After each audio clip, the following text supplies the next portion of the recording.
একজন আশিক রাসূল খাঁটি ইমানদার সাহাবীদের গল্প আপনাদেরকে শোনাই।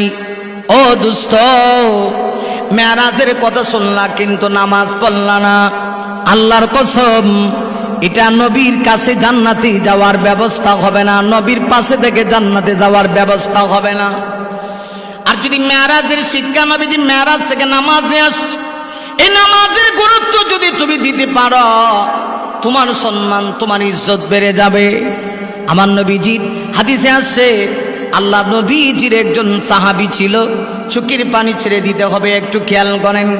যার নাম ছিল আব্দুল্লাহ আনসারী রাদিয়াল্লাহু আনহু। নবীজির সাহাবী ছিল।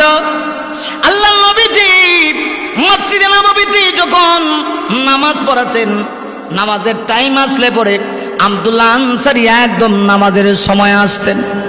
নামাজ শুরু হইত, আব্দুল্লাহ আনসারী নামাজে শরীক হইয়া ফরজ নামাজ শেষ, আসসালামু আলাইকুম ওয়া রাহমাতুল্লাহ, আসসালামু আলাইকুম ওয়া রাহমাতুল্লাহ।